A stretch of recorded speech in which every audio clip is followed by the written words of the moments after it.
A recent and persistent malware campaign has targeted Roblox developers through the npm package repository by impersonating the popular noblocks.js library, a widely used Node.js wrapper for the Roblox API. The malicious packages were designed to compromise systems and steal sensitive information by embedding harmful code in files such as postinstall.js, which is executed automatically upon installation. The attackers used several sophisticated techniques to increase the chances of the malicious packages being installed. For instance, they replicated the legitimate noblocks.js package's structure and obfuscated the malicious code to evade detection. The malware primarily aims to steal Discord tokens and other sensitive data, including system information. It also employs tactics to disable security measures like Windows Defender, further enhancing its persistence and potential for damage. The malicious campaign appears to be a repeat of a similar attack from 2021, which also used typo squatting to deceive developers. The recent campaign added new layers of complexity, such as deploying an information-stealing malware called LunaGrabber, which can siphon credentials from web browsers and other applications. The campaign managed to go undetected long enough to accumulate nearly 1,000 downloads across several compromised packages before being taken down 7 source, 8 source, 9 source, 10 source. This incident highlights the ongoing risks in the open source ecosystem, especially concerning supply chain security. Developers are advised to exercise caution when selecting and installing npm packages, particularly those that mimic popular libraries. The malicious npm packages targeting Roblox developers work by leveraging several advanced techniques to compromise systems and steal sensitive information. Here's a detailed breakdown of how these malicious packages function. Number 1. Impersonation and obfuscation. The attackers create malicious npm packages that closely mimic the legitimate noblocks.js package. These fake packages often have similar names or versions to trick developers into downloading them. The malicious code within these packages is heavily obfuscated, meaning it's deliberately made difficult to read or analyze. Obfuscation techniques include embedding nonsensical characters or using complex, unreadable code structures to hide the true intent of the script. 2. Post-installation script exploitation. A crucial part of the attack is the use of a postinstall.js script. The post-install hook in npm is typically used to run setup tasks after a package is installed. However, in this case, the script is malicious. Once the package is installed, the postinstall.js script automatically runs and executes the malicious payload. This script might perform actions like disabling antivirus software, downloading additional malware, or establishing persistence mechanisms. 3. Malware deployment. The postinstall.js script is designed to detect if the package is being installed on a Windows system. If so, it downloads and executes a second-stage payload, such as LunaGrabber. LunaGrabber is an information-stealing malware that can capture data from web browsers and Discord, including authentication tokens and other credentials. The collected data is then exfiltrated to the attacker's command and control server via a Discord webhook. 4. Security evasion techniques. The malware aggressively targets security tools like Windows Defender by adding exclusions for entire directories, rendering the system blind to its malicious activities. It may also disable third-party antivirus programs like Malwarebytes by stopping their services, ensuring the malware can operate without interference. 5. Persistence mechanisms. The malware ensures it remains on the system even after a reboot by manipulating Windows registry keys. For instance, it might alter the registry so that the malware runs every time a user tries to access the Windows Settings app, effectively hijacking legitimate system functionality. Additionally, the malware may set up scheduled tasks to maintain its presence on the system. 6. Data exfiltration. Once the malware has collected the desired information, it compresses the files into a zip archive and uploads them to a remote file sharing service. The details of the uploaded files are then sent to the attacker via a Discord webhook, enabling them to access the stolen data remotely. Number 7. Advanced techniques. The attackers continuously evolve their techniques, introducing new layers of obfuscation and functionality with each iteration of the malicious packages. This includes more sophisticated methods for downloading and executing additional payloads, such as using encoded URLs to fetch executables that blend into legitimate system files 7 source, 8 source, 9 source, 10 source. This campaign exemplifies how attackers can exploit the open source ecosystem, specifically NPM, to distribute malware effectively. The use of legitimate-looking packages and advanced evasion techniques makes it difficult for developers to detect these threats before it's too late.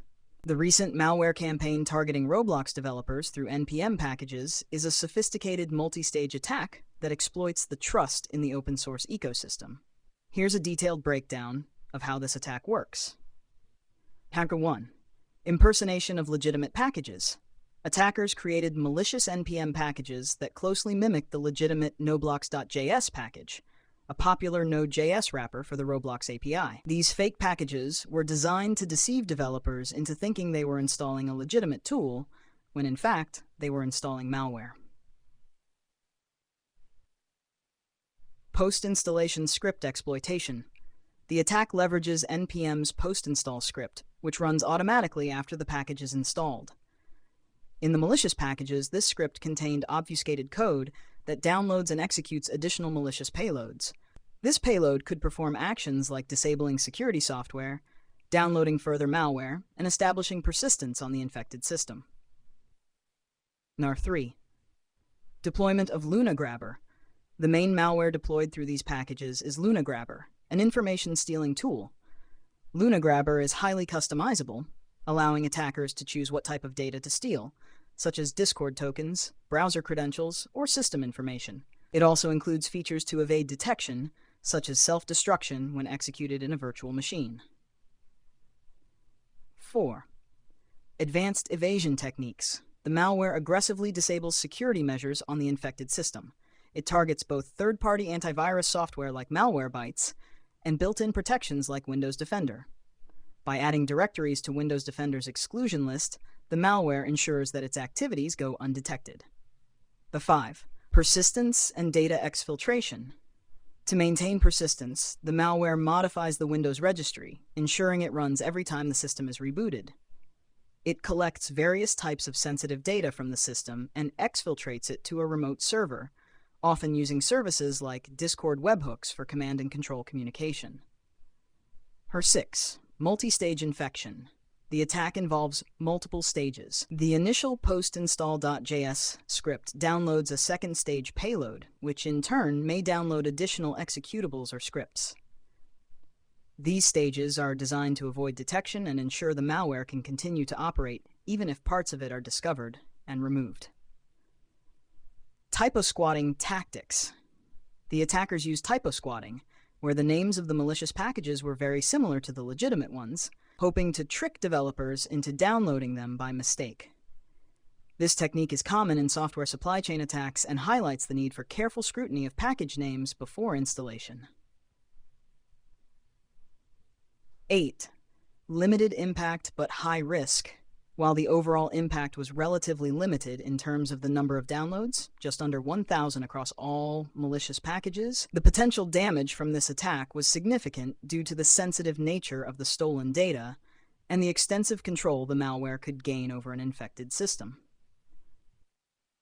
This campaign is a stark reminder of the vulnerabilities inherent in open source ecosystems and the importance of vigilance when selecting and installing third-party software. Developers are urged to double-check package names, scrutinize post-installation scripts, and use security tools that can detect such sophisticated threats. Sources: Reversing Labs, Checkmarks, Bitdefender, SC Media, and other cybersecurity analysis sources. LunaGrabber is an information-stealing malware designed to harvest sensitive data from infected systems. It primarily targets web browsers and Discord, extracting credentials, session tokens, and other personal information. Here's an overview of its key features and how it operates. Features. 1. Data harvesting. LunaGrabber is configured to steal various types of data, including web browser information, such as saved passwords, cookies, and autofill data. Discord tokens. These allow attackers to take over Discord accounts without needing the actual password. System information. Basic details about the infected machine, which can help attackers tailor further attacks. 2. Customization.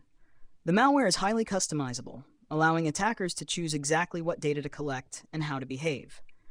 The customization process is made easier by the Luna Grabber Builder, a tool that offers options like Add to Startup, ensures the malware runs whenever the system starts. Ping allows the malware to report back to the attacker's server. Injection enables the malware to inject itself into other processes, helping it avoid detection. 3. Evading detection. Virtual machine detection.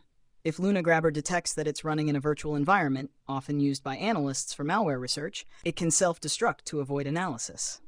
Obfuscation. The code is often obfuscated to make it harder for antivirus software to detect and for researchers to analyze. 4. Command and control. C2 communication. Luna Grabber often uses Discord webhooks or similar methods to send the stolen data back to the attacker.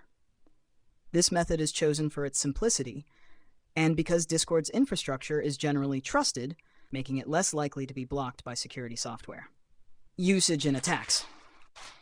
Luna Grabber has been used in various campaigns, including the recent attack targeting Roblox developers. In this case, it was distributed through malicious NPM packages that impersonated legitimate libraries.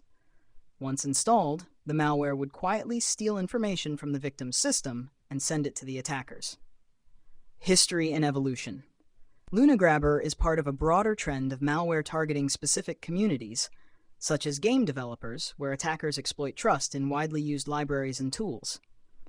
Its development reflects the growing sophistication of information-stealing malware and the increasing accessibility of such tools to attackers with varying levels of skill. Sources: Reversing Labs Analysis, w.reversinglabs.com, scmedia, me.scmagazine.com, checkmarks,